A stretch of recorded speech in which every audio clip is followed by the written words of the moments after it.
RS Fan for Life 3. Sending prisoners to war and arming them with lethal weapons is a horrible idea.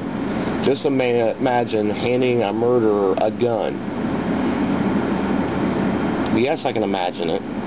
There would be a huge chance that he would turn on his squad and shoot them. Well, if their squad's all prisoners, hey, he just did us a favor. Running away wouldn't be the biggest issue. Criminals killing other criminals and civilians would be. What if there were prisoners who got killed that didn't have the death penalty or a life sentence? What if they were actually innocent or framed? I say just let prisoners do community service. Hey, I'm all for that. I'm all for them doing community service. Let's get them doing something for society. Maybe war's not the part. But my thought is, why should, I mean, the military's mainly kids, just out of high school, young adults. Yeah, kids isn't the proper term, but they're our future. They're going out here and protecting us and the prisoners. Why should they die in the first line, or the first wave? Put the prisoners in the first wave. Criminals killing other criminals and civilians would be the biggest issue. Alright, well, if we're invading a country, let me put it this way. America is hated around the world. There's a lot of countries that hate us. No, they hate our leaders and what our leaders have done. But we take the blame. We take the brunt of it. 9/11, they were trying to get at our government. They killed civilians in the Twin Towers. Now, granted, they did target the Pentagon and I think they were trying to do the White House. That's who it should have been targeted at. Those are the people who pissed them off. If you know war's coming to your town and you stay there, another example, Katrina, the hurricane down south. They were warned, get the hell out of the area. But people stayed. They refused to leave their homes. You should have the right to stay. But if you're dumb enough to stay, and you got to stay up on a rooftop or in your attic, boo-hoo. If you were smart, you would have put survival supplies up in your attic. You would have put water, whether it be in buckets,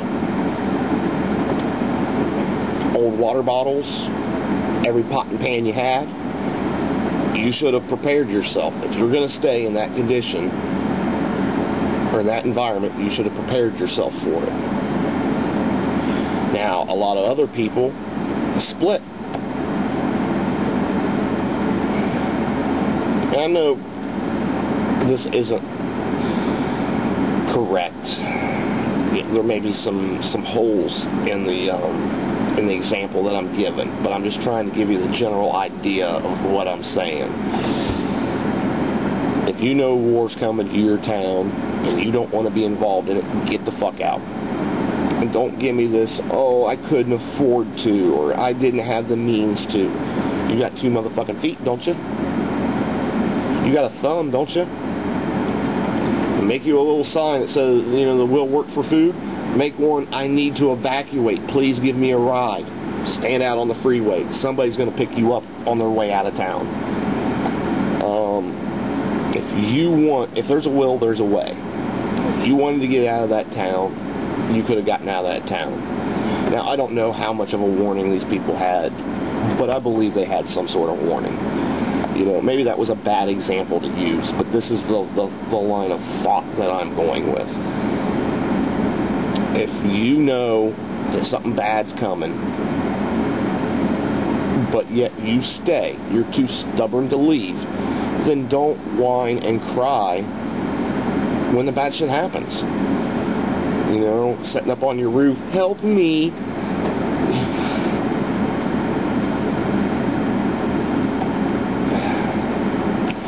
I said, this was probably a bad example to use, but I'm just trying to give you the line of thought that I'm going with. If you know something bad's coming, get the hell out of there. Now, if that squad of guys was all criminals,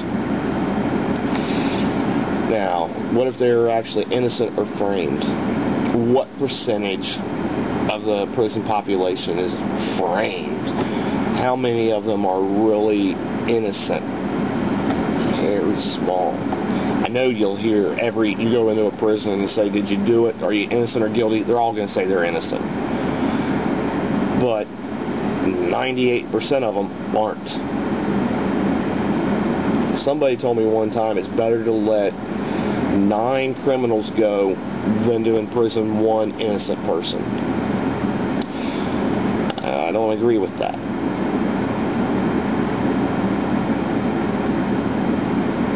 I just don't agree with that. I'd rather see that 1 innocent guy fry than those 9 murderers go free.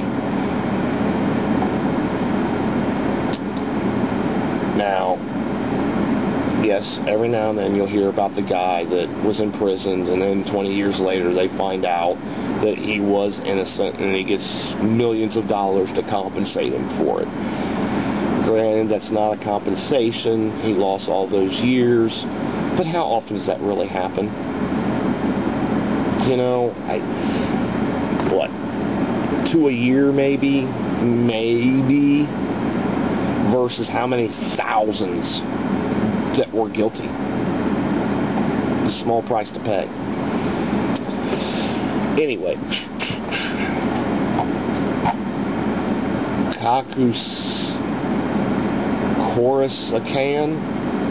Corsican? Maybe?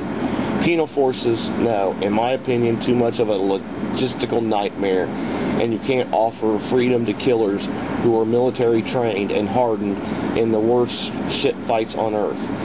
Even if they are left in another nation, it will come back to haunt you. Gay marriage, why not? Let them be miserable and lose half their shit in breakups too.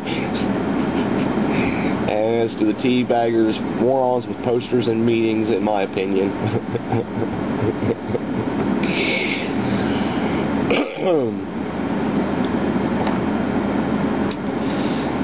Who are military trained and hardened in the worst shit fights on earth.